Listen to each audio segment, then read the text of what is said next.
Thank you, Mr. Chairman, for holding today's hearing on continuing U.S. leadership in commercial space at home and abroad. I also want to extend a warm welcome to our distinguished witnesses. Thank you for being here today. 3 years ago, during the early months of the COVID-19 pandemic, the nation breathed a sigh of relief when the SpaceX Crew Dragon demonstration mission successfully and safely transported crew to the International Space Station and back home again.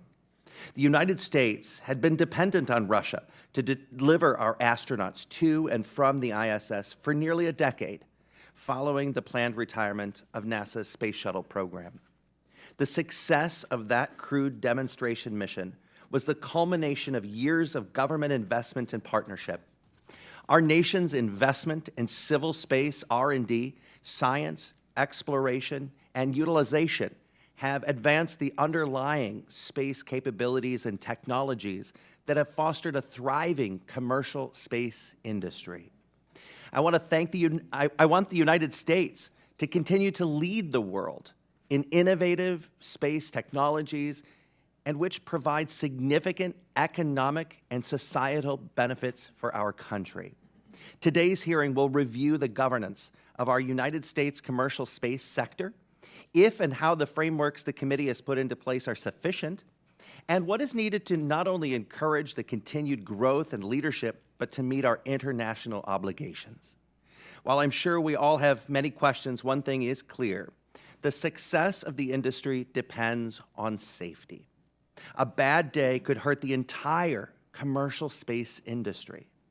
With that in mind, I hope we will hear from our witnesses on how we can ensure safe and responsible commercial space behaviors, which are the types of actions we want other nations to emulate.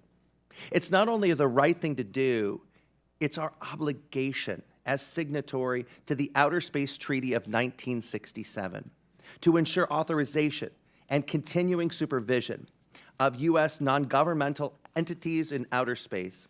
In short, the U.S. government is responsible for what its commercial actors do in space.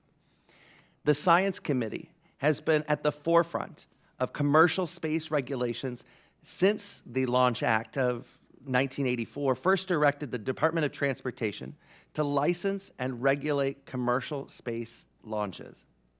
The committee also authorized regulation of private remote sensing space systems, the last major commercial space statutory update in 2015.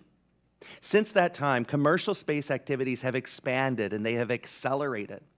Companies are placing mega constellations in space to enable broadband communications and other services. Private citizens are flying into space on both commercial, suborbital, and orbital spacecraft.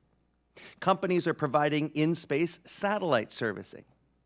Through NASA, commercial companies are also developing space stations for low Earth orbit and landers to deliver both scientific payloads and astronauts to the surface of the moon. Space is becoming a busy place, placing increasing importance on the role of space situational awareness capabilities to track space debris, satellites, and to warn operators of potential risks for collisions. Each of these areas come with issues and complexities, as well as advocates for differing positions. I hope we'll have an opportunity to hear from the relevant federal agencies on their role as the implementers of regulatory frameworks, as well as other key sectors, such as the insurance industry, on what Congress needs to do and what we need to consider if we're to legislate in this area.